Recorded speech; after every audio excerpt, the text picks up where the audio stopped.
Saudara-saudara, pemirsa setanah air dimanapun Anda berada, baik juga saudara-saudara yang berada di luar Indonesia, mungkin sedang bergabung bersama kami. Kita semua tentu bersyukur pada Tuhan pada hari Sabat ini adalah hari sukacita, di mana kita bisa bersama-sama lagi mengingat penciptaan Tuhan bagi manusia dan juga rencana keselamatan yang Dia berikan pada Anda dan saya. Saudara, kita bersyukur sarana yang Tuhan berikan melalui televisi ini juga memungkinkan untuk kita bisa belajar bersama. Ini adalah satu kesempatan untuk kita syukuri kepada Tuhan, di mana kita bisa saling menggali firman Tuhan dan saling membagikan kasih Tuhan bersama-sama melalui televisi. Baik, judul pembicaraan kita hari ini adalah bebas dari perbudakan di Mesir. Ya. Tadi sudah dimulai dengan acara Sekolah Sahabat Anak-anak yang begitu menarik, namun kita akan lebih mengupas lagi dan mengambil aplikasinya. Apa yang kiranya cerita yang Tuhan berikan melalui keluarnya bangsa Israel dari Mesir, apa itu artinya bagi kita umat-umat Tuhan di akhir zaman sekarang ini. Sebelum kita mulai, mari kita berdoa. Bapa di surga, terima kasih Tuhan karena kebersamaan kami dan pemirsa saudara-saudara kami dimanapun mereka berada sekarang. Kami bersyukur karena kesempatan datang ke kaki-Mu dan belajar kasih Tuhan dan belajar firman Tuhan akan memberikan kami kekuatan hari ini. Terpujilah nama-Mu Tuhan, terima kasih atas kebersamaan ini dan Tuhan bersama dengan kami dalam ruangan ini, hati kami masing-masing dan juga bersama dengan saudara-saudara kami yang sedang menonton di rumah dimanapun mereka berada. Terpujilah nama-Mu Tuhan, dalam nama Yesus kami berdoa. Amin. Baik, perhambaan di Mesir, ya.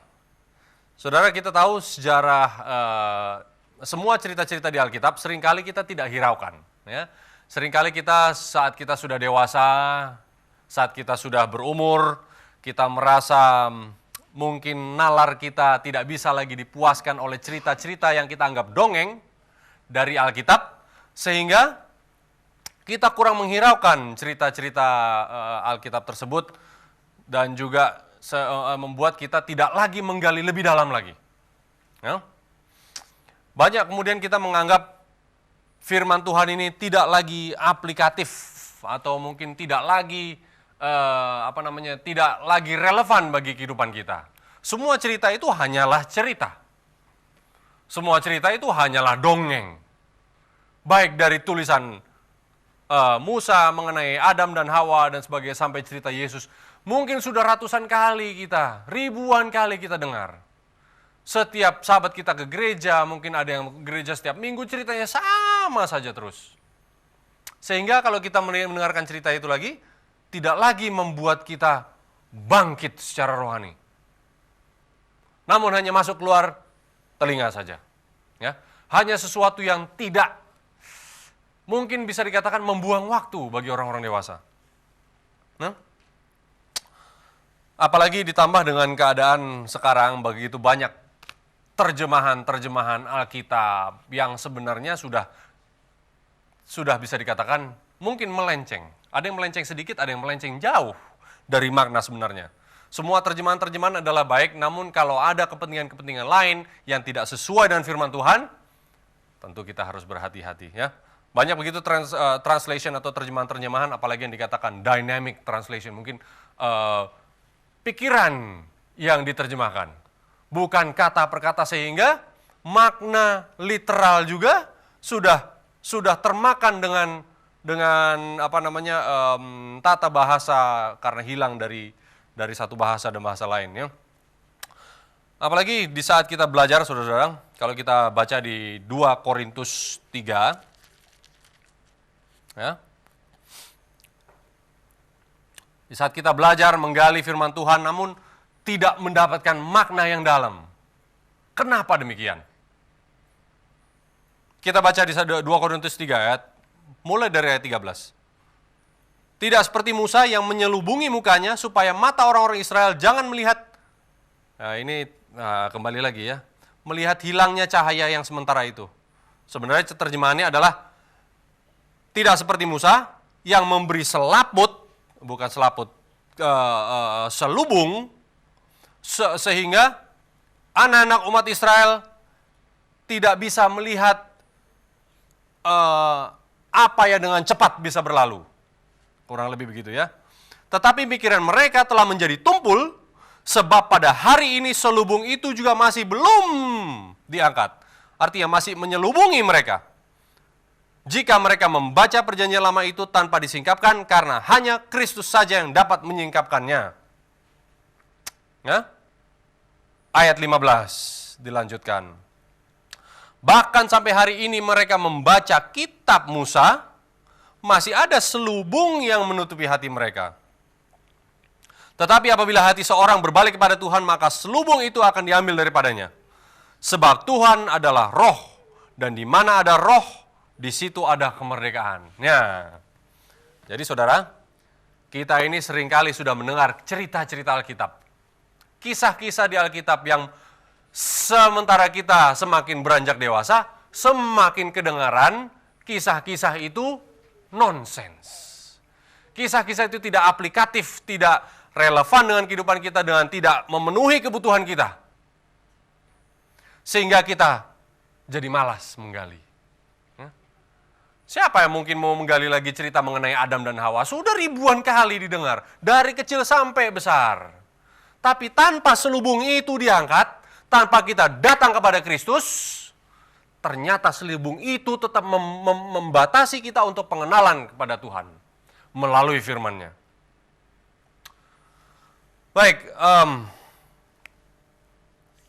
kita juga diingatkan oleh nubuatan bagaimana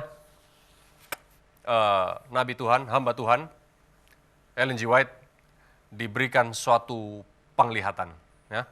Penglihatan ini ditulis di tulisan-tulisan permulaan halaman 88, di mana dia melihat ada suatu kereta yang panjang. Kereta ini berjalan dengan begitu cepat, seperti kecepatan halilintar mungkin, kecepatan cahaya. Di dalam kereta ini kemudian dia melihat semua orang di seluruh dunia ini ada di dalamnya, hampir semua. Termasuk orang-orang yang rajin membaca Alkitab, orang-orang yang datang dan beribadah secara lahiriah, yang datang setiap hari mungkin di gereja, ada di dalamnya juga. Lalu dia melihat seorang konduktor berdiri di dalam kereta itu. Konduktor itu pemimpin perjalanan. Dia seperti tampaknya adalah seperti malaikat terang. Orang yang terpandang, yang terhormat.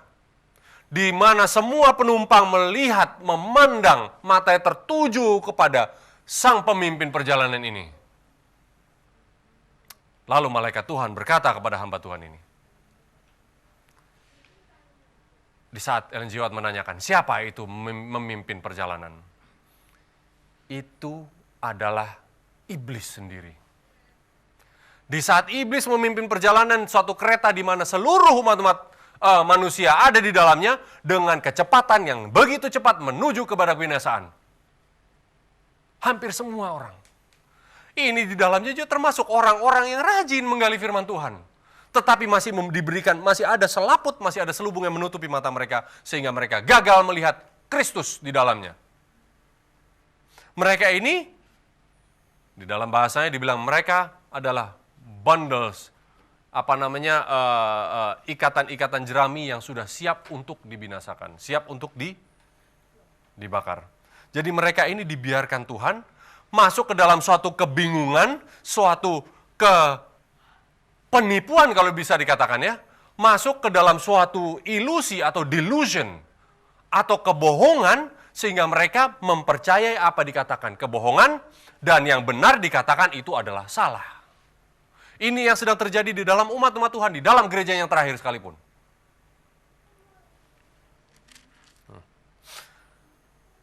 Di saat kita mengerti bahwa akhir zaman sudah hampir.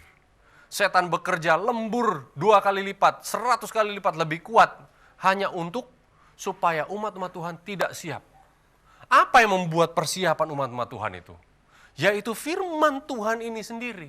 Melalui cerita-cerita yang begitu sederhana, melalui kisah-kisah yang kita sudah terlalu sering dengar, itulah Tuhan menitipkan pesan-pesannya yang begitu indah.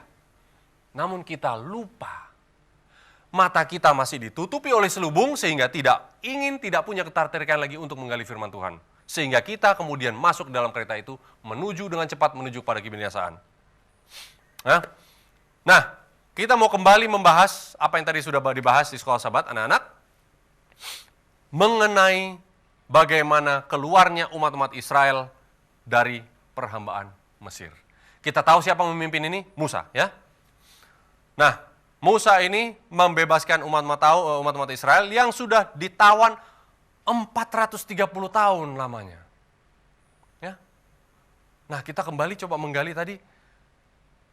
Kenapa Tuhan janji kepada Abraham bahwa perhambaan itu hanya 400 tahun saja? Namun kenapa ini 430 tahun di dalam kenyataannya? Kita akan kembali coba mengulas mengapa ini ya. Nah, di saat 400 tahun, ini mungkin kalau 400 tahun sudah 10 generasi lebih. Umat-umat Israel yang tadinya datang ke tanah Mesir, di saat Yusuf menjadi salah satu pemimpin di Mesir, turun-temurun mereka bertambah banyak di tanah Mesir, kemudian mereka diperhamba, diperbudak oleh Firaun, oleh orang-orang Mesir. Nah, di saat Tuhan mengutus Musa, Musa dibilang, Musa di saat itu sudah 40 tahun berada di Midian, lari dari bangsanya, lari dari Mesir juga, pergi ke Midian. Selama 40 tahun lalu Tuhan katakan, hei kamu kembali kepada umatmu. Coba cari itu Harun. Aku akan membuatmu di hadapan Firaun ini menjadi wakil Tuhan. Bahkan dikatakan lebih lantang lagi, aku akan membuat kamu seperti Tuhan di hadapan Firaun. Bayangkan, pemimpin, aplikasinya adalah pemimpin di dalam umat-umat Tuhan ini sebenarnya diberikan kuasa untuk menjadi figur Tuhan sendiri. Bukan kemudian untuk menyamakan diri, ya. Karena kuasa Tuhan akan diberikan kepada mereka, mereka akan bisa bertindak, berlaku, berkata-kata sesuai dengan firman Tuhan langsung. Ya? Nah, kita lihat di Keluaran 3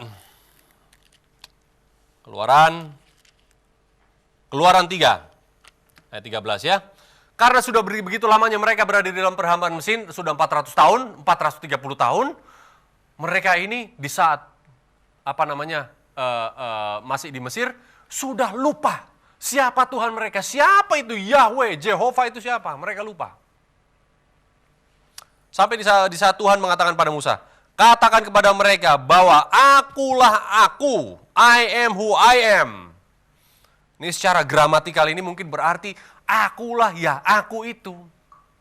Bahwa tidak ada lainnya yang ada sebelum aku ada. Dan tidak ada lain apapun yang sesudah aku.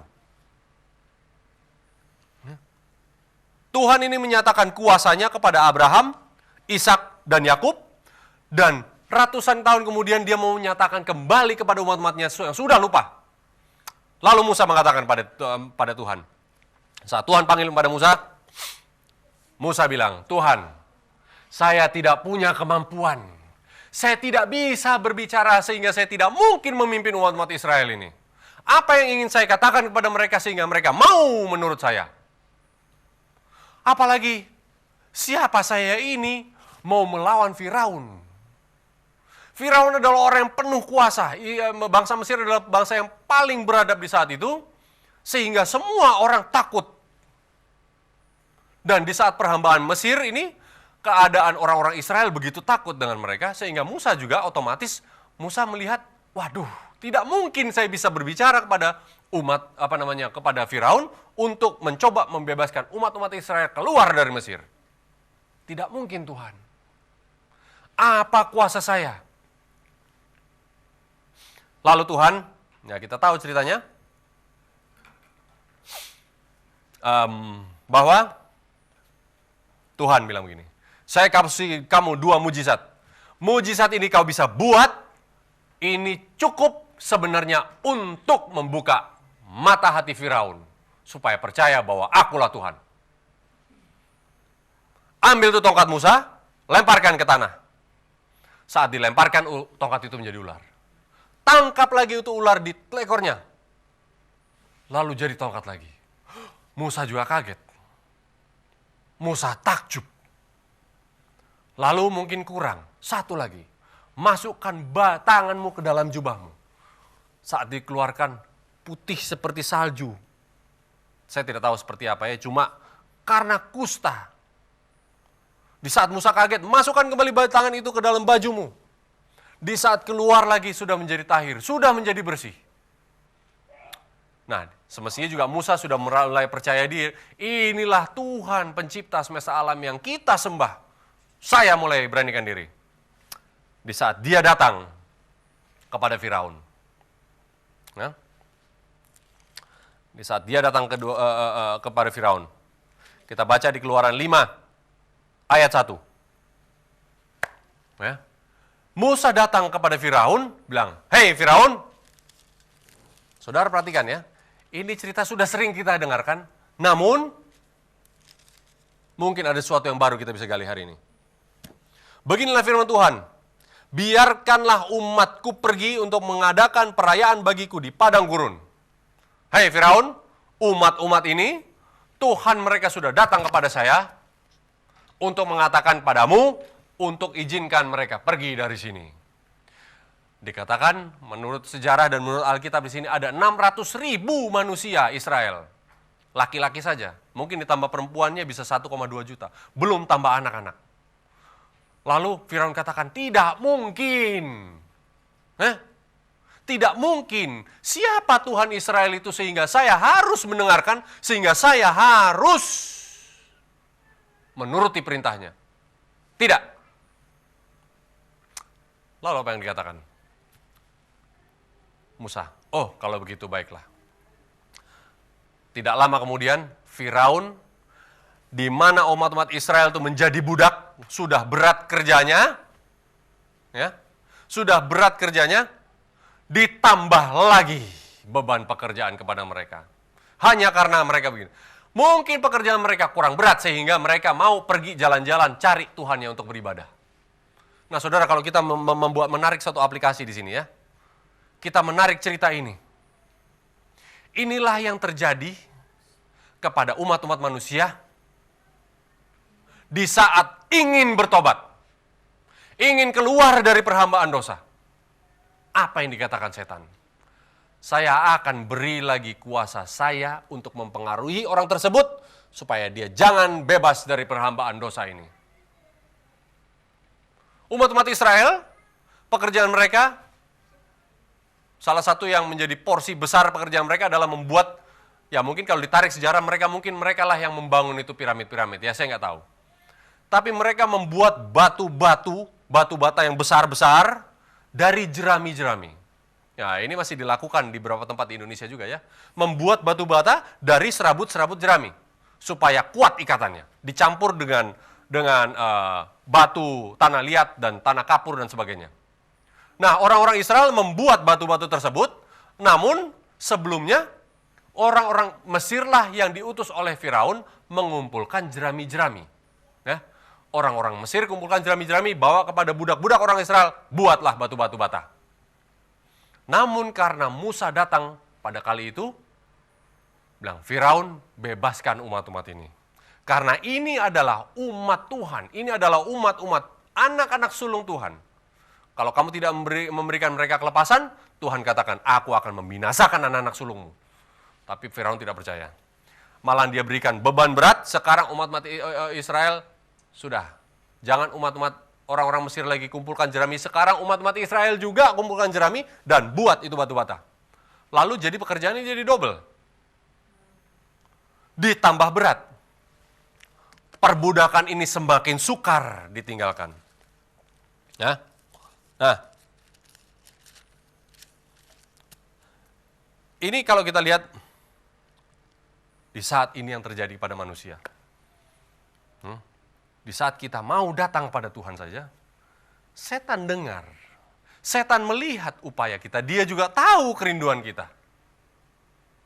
Perjuangan tidak berakhir di sini, saudara. Apa yang terjadi? Di saat Firaun mengatakan, Firaun ini kalau bisa dikatakan inilah iblis yang selalu mengekang manusia ya, yang tidak mengizinkan manusia keluar dari perhambaan dosa, masuk ke dalam perhambaan kebenaran. Nah, lalu di saat Firaun menolak, Israel juga malah berbalik kepada Musa. Hei Musa, Musa juga berbalik kepada Tuhan. Tuhan, kenapa engkau begitu jahat? Sebelum Tuhan berfirman pada saya memberitakan ini kepada Firaun, pekerjaan mereka tidak terlalu berat.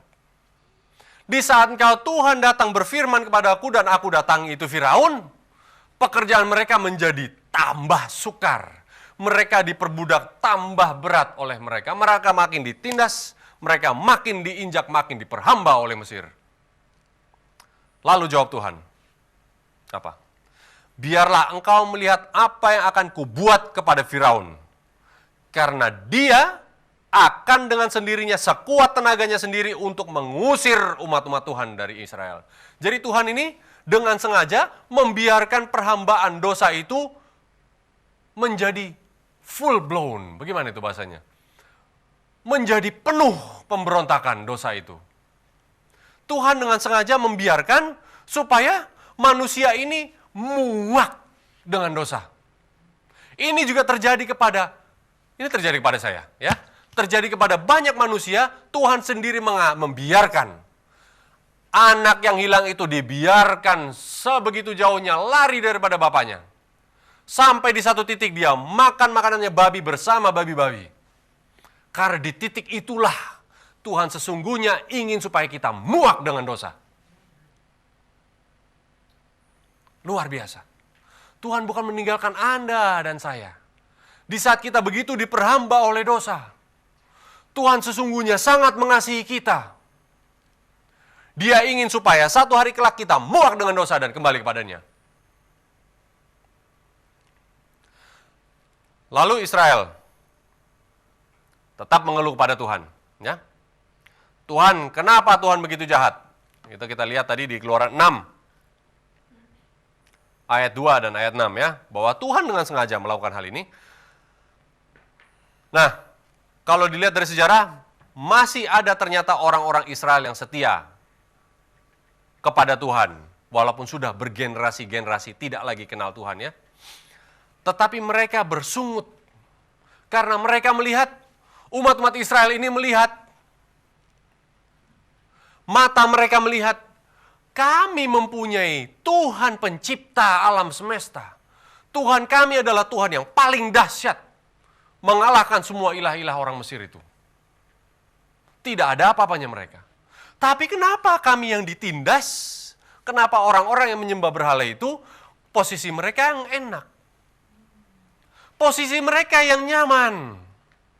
Posisi mereka yang lebih di kasat mata manusia lebih diuntungkan daripada umat-umat Tuhan yang menyembah Tuhan yang benar. Seringkali inilah yang kita pikirkan, saudara. Begitu banyak kita cemburu kepada kehidupan-kehidupan orang fasik. Membuat kita kecewa. Tuhan, saya percaya kepadamu, tetapi kenapa kehidupan saya sukar? Kenapa orang-orang fasik itu kehidupannya nyaman? Sedikit kita sadari bahwa kesukaranlah yang menempa ketekunan umat-umat Tuhan. Ya, kita diingatkan tulisan Renubuat, walaupun kesukaran, bahkan kemiskinan itu membuat kita tidak nyaman, namun kemakmuran adalah hal yang paling bahaya bagi pertumbuhan kerohanian kita. Nah, lalu menjadi menarik. Musa memaksa lagi Firaun. Firaun, Tuhan datang lagi kepada saya. Dia selalu datang dengan Harun ya. Mereka datang memohon, Firaun, kalau tidak terjadi ini, kalau engkau tidak mengizinkan kami keluar dari tanah Mesir ini, hal-hal yang buruk akan menimpa tanah Mesir ini. Lalu Firaun tetap tidak bergeming. Lalu Tuhan berkata kepada Musa, Musa besok bawa dia ke sungai Nil. Temui dia akan ada di sungai Nil, kamu pergi ke sungai Nil, lalu kamu berubah itu air sungai Nil menjadi darah. Di depan matanya. Itulah yang dibuat oleh Musa menjadi tulah pertama. Di saat ada Firaun bilang, hei Firaun, lihat ini, air menjadi darah. Air di mana-mana menjadi darah. Bahkan di perigi, di periuk, dan di ember-ember pun menjadi darah. Apakah itu merubah Firaun? Tidak. Firaun bilang, tukang-tukang sihir, saya juga bisa buat ini. Tidak perlu minum dari sungai, gali itu tanah. Cari air dari tanah saja. Lalu dia tidak bergeming. Sama sekali tidak memperdulikan apa yang Tuhan inginkan untuk dia lakukan. Inilah sifat iblis ya. Di saat diberikan kesempatan sebelum pemberontakan itu terjadi secara penuh, kesempatan itu tidak diambilnya. Nah, lalu di saat tulah kedua diberikan, tulah kedua katak datang. Saya tidak bisa bayangkan begitu banyak kataknya. Begitu banyak datang katak-katak ini, semua kodok di seluruh tanah Mesir. Tetap tidak dia bergeming. Kemudian dikirimkan nyamuk. Seluruh tanah Mesir dipenuhi dengan nyamuk-nyamuk dan serangga-serangga mungkin yang menggigit, yang menghisap darah manusia atau hewan dan sebagainya. Membuat situasi sangat tidak nyaman. Lalu tulah keempat, datang lalat begitu banyak. Ribuan jutaan lalat berterbangan di mana-mana. Lalu Musa datang lagi kepada Firaun. Sesudah tulah yang keempat. Lalu Firaun katakan, baiklah, di Keluaran 8 ayat 28 ya, kita perhatikan. Perhatikan ini. Kalau kau mau pergi dari tanah ini, buatlah sembahan kepada Tuhanmu itu, tapi jangan jauh-jauh dari Mesir. Boleh, ya saudara, ini artinya apa? Firaun mulai negosiasi. Setan mulai negosiasi dengan kita di saat kita mau dilepaskan dari perhambahan dosa. Kamu boleh berbakti kepada Tuhan, saudara. Tapi jangan jauh-jauh dari dunia. Jangan jauh-jauh, supaya kalau jauh-jauh, kamu akan lupa dunia. Setan tidak ingin supaya kita lupa dengan dunia ini. Boleh datang ke gereja, boleh sembah Tuhanmu itu silahkan. Keluaran 8:28 ini jelas, kalau kamu pergi membuat sembahan kepada Tuhan. Lalu Musa minta kepada Tuhan, apakah begini? Lalu dia katakan, tidak bisa begitu Firaun. Kalau kami pergi, kami akan pergi. Lalu Firaun katakan, ya sudah. Lalu di saat tulah itu berakhir, apakah Firaun menepati janjinya? Tidak. Sesudah tulah keempat, Firaun janjinya adalah bohong. Dia tidak membebaskan umat Israel, sehingga Tuhan menurunkan tulah lagi kelima. Apa itu tulah kelima tadi? Saudara-saudara di studio tadi apa? Tulah kelima? Tuhan mengirim sampar. Sampar ini adalah suatu penyakit. Penyakit kepada ternak-ternak. Nah, Tuhan mengirimkan sampar ini sampai semua ternak umat-umat Mesir mati. Ternaknya orang Mesir mati binasa. Ini semestinya membuka mata orang Israel bahwa Tuhan pun berbuat sesuatu. Harta orang-orang Mesir habis. Ternak mereka mati sementara ternak milik orang Israel tidak. Ini tulah kelima. Dia tidak bergeming. Lalu tulah keenam diturunkan. Bisul. Ya. Mungkin ini semua adalah urutan ya. Kalau lalat datang itu mengambil semua sakit penyakit, akhirnya menebarkan semua penyakit di seluruh tanah Mesir, datang penyakit sampar. Sesudah penyakit sampar, datanglah penyakit itu kepada manusia. Bisul-bisul datang di mana-mana. Kepada umat-umat Mesir saja. Akhirnya sengsara semua orang umat-umat Mesir ini. Mereka datang, lalu mereka memanggil Musa. Karena mereka mulai lagi negosiasi. Tidak terjadi, tulah ketujuh hujan es diturunkan oleh Tuhan. Nah, di saat ketujuh hujan es ini, mau diberikan tulah ke-8, Musa datang kepada Firaun. Hei Firaun, kamu mau lepaskan kami atau tidak sekarang? Apa Firaun katakan? Boleh. Siapa yang mau pergi sih? Dia katakan. Yang mau pergi kami semua. Anak-anak perempuan, tua, muda, besar, kecil, ternak semua berangkat. Tidak boleh.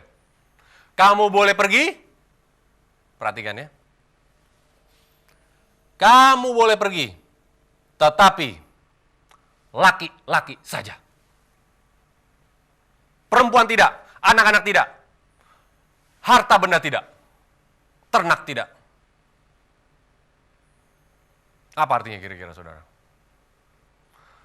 Perhatikan, di saat kita mau datang pada Tuhan, Lukas 14 ayat 26 mengingatkan, barang siapa yang tidak membenci siapa? Ayahnya, ibunya, anaknya, istrinya, bahkan nyawanya sendiri pun tidak bisa menjadi muridku. Inilah yang terjadi di saat setan kita bernegosiasi dengan iblis yang memperhamba kita, kita mau datang kepada Tuhan, namun seringkali seperti Adam, tidak bisa meninggalkan istrinya.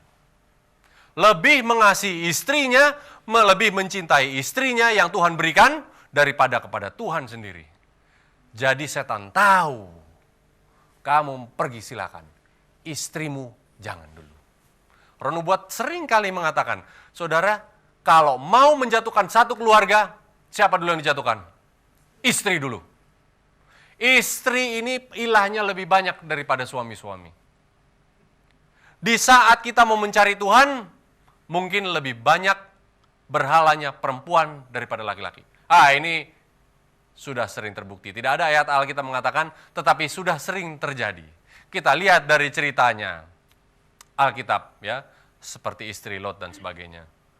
Karena kalau seorang istri diambil dari keluarga, ditahan oleh perhambaan dosa, dengan mudah mengembalikan suaminya kembali ke Mesir. Begitu juga anak-anaknya. Setan tahu, dia tahan perempuan dan anak-anaknya. Lalu Tuhan turunkanlah tulah ke-8. Tulah ke-8 turun. Lalu datanglah belalang. Ya, datanglah belalang. Lalu tulah ke-9, datanglah gelap gulita. Lalu Firaun panggil lagi Musa. Hei, saya sudah berdosa. Memang Tuhanmu itu adalah Tuhan yang berkuasa. Begini saja, mari kita negosiasi lagi. Ya, Musa tidak terima tawaran Firaun pertama ya, untuk hanya dekat-dekat Mesir saja. Tidak mau. Lalu boleh pergi, laki-laki saja, perempuan jangan. Tidak mau. Lalu tawaran yang berikut oleh Firaun. Apa? Boleh kamu pergi laki-laki. Bawa perempuan-perempuan. Bawa anak-anakmu, tapi ternakmu jangan dibawa. Wah. Lalu Musa katakan, tidak bisa. Artinya apa, saudara? Di saat setan masih menahan harta kita, Tuhan menginginkan kita keluar dari Mesir tanpa membawa harta. Di saat setan melihat orang ini mau bertobat, segala upaya diusahakan oleh dia, sampai yang terakhir, negosiasi iblis dengan kita masing-masing. Hartamu tidak boleh ikut. Apakah kita bisa mengikut Tuhan tanpa harta, kemudian harus meninggalkan harta?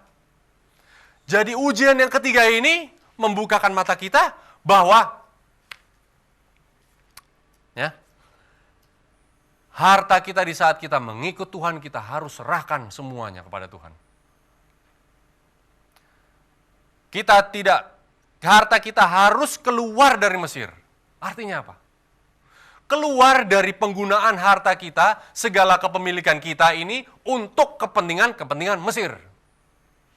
Harta kita harus dikeluarkan dari kepentingan-kepentingan seperti itu, supaya bisa dipakai untuk hanya pekerjaan Tuhan saja. Itu saja. Kita diingatkan oleh tulisan Renubuat, kembali didapatkan di tulisan permulaan, halaman 57. Ya. Hamba Tuhan luar biasa diberikan penglihatan pada Tuhan, dari Tuhan. Dia katakan, aku melihat jika ada yang mempertahankan harta mereka dan tidak bertanya kepada Tuhan sebagaimana adalah tugas mereka, Tuhan tidak akan membuat tugas itu dinyatakan. Dan mereka diizinkan Tuhan untuk menahan harta mereka di saat masa kesukaran. Hal itu akan menimpa mereka seperti gunung yang menghancurkan. Dan di saat mereka mencoba melepaskannya, tidak bisa lagi. Penyesalan. Inilah umat Tuhan yang sesungguhnya percaya kepada Tuhan, yang sesungguhnya percaya harus keluar dari perhamaan Mesir bersama harta mereka, tidak lagi dipakai untuk kepentingan-kepentingan penyembahan berhala di Mesir, supaya dipakai untuk pekerjaan Tuhan, tetapi menunda. Menunda. Karena apa? Masih ada kekhawatiran. Hartanya tidak diserahkan saat masih berlaku untuk pekerjaan Tuhan, sehingga penundaan itu membuat hati mereka hancur di saat harus berpisah dengannya. Inilah yang terjadi dengan istri Lot. Istri Lot begitu percaya kepada Lot yang itu anak Tuhan sendiri. Tuhan Lot ini sebenarnya adalah hamba Tuhan yang benar. Namun istrinya, kembali ya, istrinya belum disucikan. Belum sesungguhnya dilepaskan dari keterkaitannya dengan perhambaan harta. Saudara, biasanya inilah ujian yang terakhir sebelum orang bisa melangkah dengan ringan. Ya. Kalau kita kembali baca di Lukas 14 ayat 33, barang siapa yang tidak meninggalkan segala sesuatu yang menjadi miliknya, tidak melepaskan dirinya dari segala sesuatu yang dimilikinya, dia tidak pantas menjadi muridku. Saudara, ini ujian harta ini adalah ujian yang biasanya manusia kebanyakan gagal. Kita rindu mencari Tuhan, kita rindu menyerahkan segala sesuatu, tubuh, jiwa kita, mata kita, pikiran kita, semuanya untuk pekerjaan Tuhan, waktu, masa depan, cita-cita, dan keluarga. Tetapi Tuhan kalau bisa, harta saya jangan diambil semuanya. Karena inilah biasanya umat Tuhan gagal di dalam ujian yang terakhir ini. Ya, banyak yang mengatakan dia adalah umat Israel. Roma 9 ayat 6 mengatakan, banyak mengatakan Israel, tetapi sesungguhnya dia bukan Israel. Banyak yang mengatakan saya ini umat Tuhan, ternyata saya bukan umat Tuhan. Karena di saat saya mengaku, tampilan luar saya, mulut saya, kehidupan saya kelihatan dari luar bahwa saya mengikut Tuhan, tetapi dilihat sampai ke dalam hatinya saya masih menyembah Mamon. Untuk itu Tuhan dengan tegas mengatakan tidak mungkin seorang bisa menyembah dua Tuhan. Kalau tidak menyembah Tuhan, ya pasti dia menyembah Mamon. Tidak masalah saudara, dibungkus dengan agama apapun, hanya dua. Orang benar-benar mencari Tuhan atau orang benar-benar hanya mencari kenyamanan dunia. Kenyamanan dunia ini hanya bisa dipuaskan oleh uang. Tidak ada yang lain. Ya. Nah, kita tahu di saat Firaun, di saat iblis menahan harta kita, uangmu biar di sini saja, kamu ikut Tuhan, uangmu biar dipakai untuk kesenangan dunia. Kita diingatkan oleh Kristus, tinggalkan segala sesuatu. Mungkin kita sudah berhasil dengan negosiasi dengan iblis, ya, berhasil ikut pada Tuhan, berhasil membawa anak dan istri kita. Harta kita yang terakhir ini juga Tuhan sedang uji kepada kita, Anda dan saya. Nah, lalu kita tahu di tulah yang terakhir ini, di saat Musa bilang tidak, harta juga harus ikut dengan kami. Harta tidak boleh lagi dipakai di Mesir, harus dipakai untuk kepentingan perjalanan umat Tuhan menuju Kanaan. Turunlah tulah yang terakhir. Setiap anak sulung di Mesir mati. Di titik inilah, di puncak dari penderitaan orang-orang Mesir inilah Tuhan ternyata janjinya nyata. Ya. Umat-umat Israel di sini kemudian dengan secara paksa diusir oleh orang Firaun. Kamu, anak-anakmu, istri, semua ternakmu keluar dari sini. Sekarang juga. Nah, inilah pembebasan dari dosa sebenarnya. Ya. Tuhan sedang mengizinkan supaya kita muak benar-benar dengan dosa. Sehingga kita berpisah secara permanen dari dosa. Saat Firaun mengeluarkan umat Israel dari tanah Mesir, dia katakan, jangan saya bertemu dengan kamu lagi. Musa pun dilarang, jangan sampai ketemu lagi. Lalu keluarlah mereka. Langsung malam itu juga mereka keluar. Karena apa? Semua anak-anak sulung dari Mesir mati. Bukan hanya anak-anak sulung juga, sulung dari semua hewan. Tadi sudah hewan ternak mati ya. Sekarang semua the beast, tadi yang tulah ke-5 sampar itu mematikan ternak. Ternak dan binatang-binatang buas berbeda. Ternak dulu mati di tulah yang ke-5, lalu di tulah yang terakhir anak sulung dari the beast. Hewan-hewan liar, semua hewan-hewan semua mati. Tidak ada satu rumah pun yang tidak ada kematian. Nah, di saat mereka sudah keluar, ya, di saat kita merasa kita sudah berhasil, harta kita keluarkan dari Mesir, saudara. Anak-anak istri kita keluarkan dari Mesir untuk lari dari dosa sejauh-jauh mungkin. Setan pun tidak berhenti di situ. Di saat kita lari, andai ada satu tulisan mengatakan, andai saja mereka tidak diberikan perjanjian mengenai Paskah dari Tuhan, mungkin mereka dengan mudah kembali. Apa itu artinya? Nah, di saat tengah malam, di saat umat-umat Israel hendak bergegas untuk keluar dari Mesir, untuk meninggalkan Mesir selamanya, ada satu hal yang Tuhan minta. Inilah menjadi bekal Anda dan saya. Supaya perjalanan kita lari dari dosa itu tidak kembali lagi kepada dosa. Kita tahu Israel ini dikejar oleh 600 kereta kuda oleh Firaun. Sudah pergi mereka, sudah jauh tidak terlihat mata pun mereka pergi kejar. Tapi kita tahu ceritanya ya. Di saat mereka hampir menguasai kembali orang-orang Israel, setan itu mati. Laut yang sudah terbelah membuat orang-orang Israel menyeberang. Di saat orang-orang Mesir masuk, laut itu kembali tertutup. Apa yang membuat umat-umat Israel berhasil lari keluar dari Mesir selamanya? Walaupun di dalam perjalanan hati mereka dan pikiran mereka pun masih di Mesir ya. Tapi satu aplikasi yang kita bisa tarik dari sini adalah janji Paskah itu tersebut. Tuhan katakan, di tengah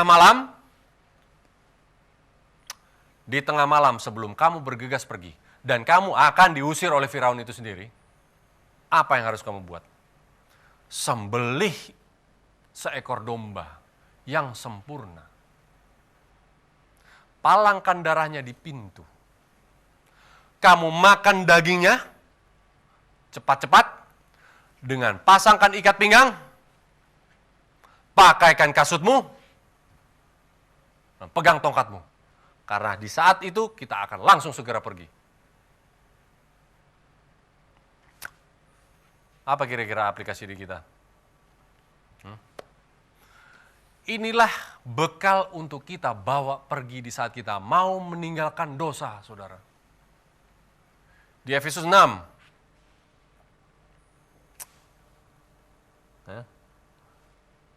Di Efesus 6 ayat, mari kita baca. Apa itu ikat pinggang dan kasut? Yang menjadi bekal supaya kita tidak lagi kembali kepada dosa. Efesus 6 ayat 14. Ya. Mari kita baca. Efesus. Efesus 6 ayat 14. Jadi berdirilah tegap, berikat pinggangkan kebenaran. Kebenaran Tuhan adalah ikat pinggang kita. Lalu ayat 15. Kakimu berkasutkan kerelaan untuk memberitakan Injil damai sejahtera. Luar biasa ya, ini ribuan tahun sesudah Paskah itu diberikan pada umat Israel, baru ditulis oleh Paulus. Apa artinya?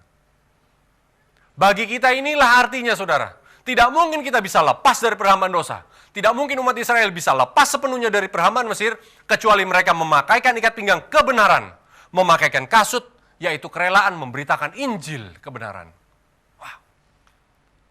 Kalau tanpa bekal ini, Dan tongkat yaitu kepemimpinan dari Tuhan sendiri, ya, tongkat melambangkan kepemimpinan.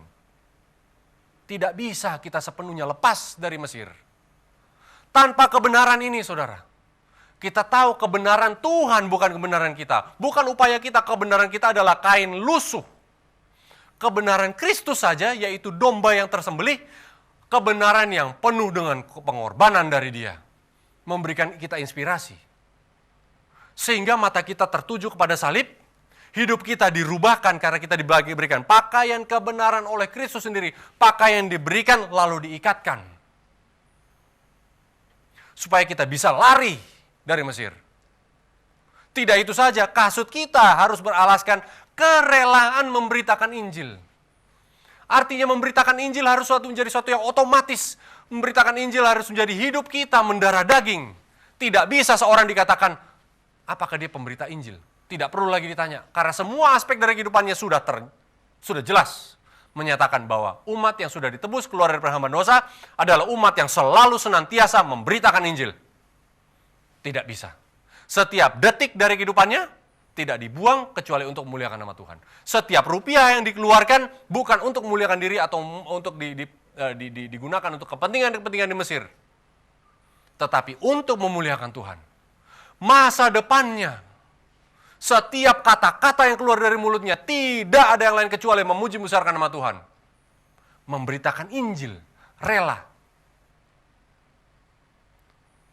Saudara, inilah yang perlu nyata dari umat-umat Tuhan yang mengaku sudah dibebaskan oleh Kristus, keluar dari perhambaan Mesir, keluar dari perhambaan dosa. Namun jika ini tidak nyata, jika tidak ada kebenaran Kristus, tidak ada pengorbanan Kristus, tidak ada pikiran Kristus, jika tidak ada kerelaan memberitakan Injil, tidak ada kerinduan untuk berkata-kata memuji Tuhan, waktu terbuang untuk segala sesuatu yang asalnya dari Mesir, kita harus bertanya apakah kita sudah dibebaskan dari perhambaan dosa? Mungkin belum. Ini adalah suatu proses yang Anda dan saya harus alami setiap hari.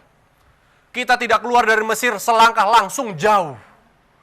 Keluar dari Mesir itu adalah langkah demi langkah, selangkah setiap hari semakin jauh. Tidak bisa hari keluar dari Mesir langsung tiba di Kanaan, tidak. Perjalanan yang jauh. Tapi yang membuktikan bahwa dia adalah umat Tuhan adalah langkah-langkah yang progresif.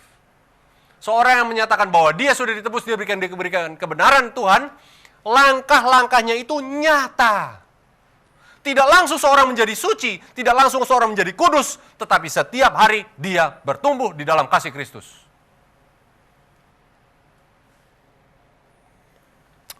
Saudara, Lukas 14 ayat 33 kembali mengingatkan pada kita. Segala sesuatu yang ditinggalkan.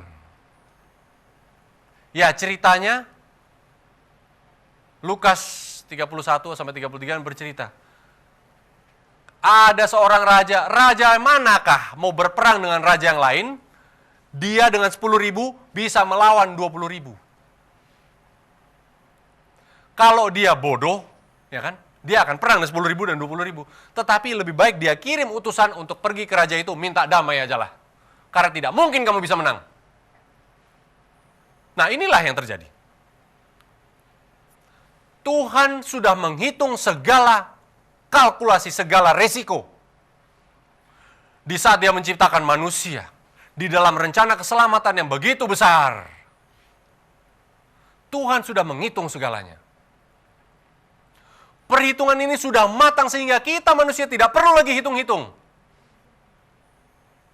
Tuhan sudah mengkalkulasikan bahwa rencana keselamatan ini akan berhasil. Dia kirimkan anaknya. Dia kirimkan firman-Nya dipertaruhkan segala sesuatu untuk manusia. Karena dia tahu perhitungan ini akan selesai. Manusia juga, ya, dengan cara apa ini bisa berhasil? Karena Tuhan tidak punya plan B, saudara. Tidak punya rencana lain. Sehingga itu kesungguh-sungguhannya yang dinyatakan di dalam Kristus sampai dia mati sebagai orang yang taat. Saudara, ini adalah undangan bagi Anda dan saya. Kita mengikut Kristus, Kristus sudah membuat di situ perhitungan itu. Kita tidak usah memperhitungkan lagi karena iman Kristus sudah diberikan menjadi iman kita. Ikut Dia sepenuhnya. Di saat kita mengikuti Dia, di saat kita menyerahkan segalanya, di saat kita tidak punya rencana apa lagi di dunia ini, tidak ada rencana apapun, disitulah Tuhan bisa menyatakan kita kuasanya yang membersihkan kita dari dosa sepenuhnya. Selain itu tidak ada lagi cara lain, saudara. Tidak ada yang setengah-setengah. Tidak ada lagi yang hanya memikirkan kepentingan-kepentingan diri. Saya mengikut Tuhan hanya untuk kepentingan diri. Saya mengikut Tuhan supaya saya bisa terlihat menjadi orang baik. Saya mengikut Tuhan supaya saya bisa dapat jodoh. Saya mengikut Tuhan supaya saya bisa jadi kaya. Tidak ada lagi. Kita akan ikut Tuhan apapun resikonya.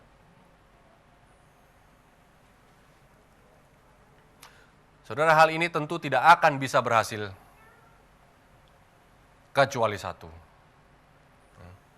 Semua persiapan itu baik dilakukan, namun tanpa darah domba yang dibubuhkan di palang pintu. Tidak bisa. Kita pun akan terkena dengan kutuk, dengan tulah dosa itu sendiri. Artinya apa, saudara? Di saat kita sudah mengerti semua ini, sudah mengerti begitu kudusnya manusia, diharuskan oleh Tuhan, hanya melalui kebenaran Kristus saja, tanpa membubuhkan darah di palang pintu kita masing-masing. Apa itu palang pintu? Itu adalah jendela hati Anda dan saudara, Anda dan saya. Palang pintu kita harus dibubuhkan oleh darah Kristus. Sehingga mata yang menjadi pintu, telinga yang menjadi pintu, mulut kita yang menjadi pintu. Dibersihkan oleh darah anak domba. Ditutup supaya tidak ada kutuk dari Mesir masuk ke dalam bait suci Tuhan. Ini adalah peran kita, saudara. Kita sudah diberi keselamatan. Hanya yang kita harus lakukan hanya percaya. Darah anak domba itu menutup kita dari segala kekurangan kita. Menghalangi kita dari kutuk dosa. Membuat kita benar. Tapi ada juga upaya kita untuk membubuhkan darah itu di palang pintu kita masing-masing. Supaya kita tetap terpelihara dan menjadi kudus di hadapan Tuhan. Kita ingat Roma 6 ayat 22 sebagai penutup.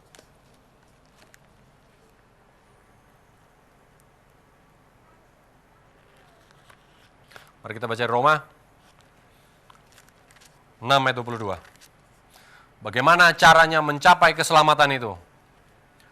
Tapi sekarang setelah kamu dimerdekakan dari dosa, dan setelah kamu menjadi hamba Tuhan, kamu beroleh buah yang membawa kamu kepada pengudusan, dan sebagai kesudahannya ialah hidup yang kekal. Saudara, kehidupan kekal tidak mungkin dilakukan kecuali kita menjadi kudus. Kita tidak mungkin menjadi kudus kecuali kita dibantu oleh darah Kristus. Kita tidak mungkin dibantu oleh darah Kristus kecuali kita benar-benar mengerti bahwa kita sudah dibebaskan dari perhambaan dosa. Biarlah ini menjadi suatu renungan bagi kita. Semoga kita menjadi kuat, berjalan, keluar dari dosa, menuju kepada kesempurnaan. Mari kita tutup dengan doa.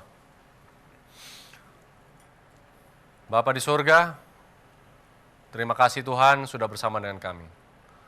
Tuhan, begitu indah cerita-cerita yang Tuhan sudah titipkan bagi kami, Tuhan. Kami manusia yang lemah, mungkin mata kami masih ada selubung. Karena kepentingan-kepentingan kami, Tuhan, dalam mencari Tuhan sekalipun, masih ada. Sehingga semua cerita yang di Alkitab, kami tidak mempunyai kerinduan untuk menggali. Namun Tuhan, hari ini Tuhan sudah bantu kami untuk menggali suatu cerita yang sederhana yang sudah sering kami dengarkan, Tuhan. Biarlah cerita ini menjadi suatu janji bahwa di saat Tuhan sudah memerdekakan kami dari perhambaan dosa, Tuhan sudah mengeluarkan kami dari Mesir menuju kepada Kanaan. Tuhan sudah memungkinkan hal itu karena Kristus sudah mati bagi kami. Tuhan, biarlah kami terjaga dalam kasih-Mu. Biarlah pintu-pintu, ambang-ambang pintu kami selalu dibubuhi oleh darah Kristus. Sehingga apa yang masuk kepada pikiran kami, ke dalam tubuh kami, semua itu dapat disucikan Tuhan. Karena Tuhan sudah melakukannya segala sesuatu untuk kami di kayu salib. Tuhan beserta dengan kami dan keluarga-keluarga kami dimanapun kami berada, seluruh pemirsa di tanah air Tuhan, seluruh rangkaian-rangkaian acara yang kami lakukan sepanjang hari Sabat dan semua tayangan dan semua pelajaran yang kami terima dan kami baca, kami bagikan, semua itu mendapatkan kekuatan bagi kami, supaya kami mendapatkan kebahagiaan yang penuh berjalan bersama Tuhan. Terpujilah nama-Mu Tuhan, sekarang sampai selamanya. Dalam nama Yesus kami berdoa. Amin.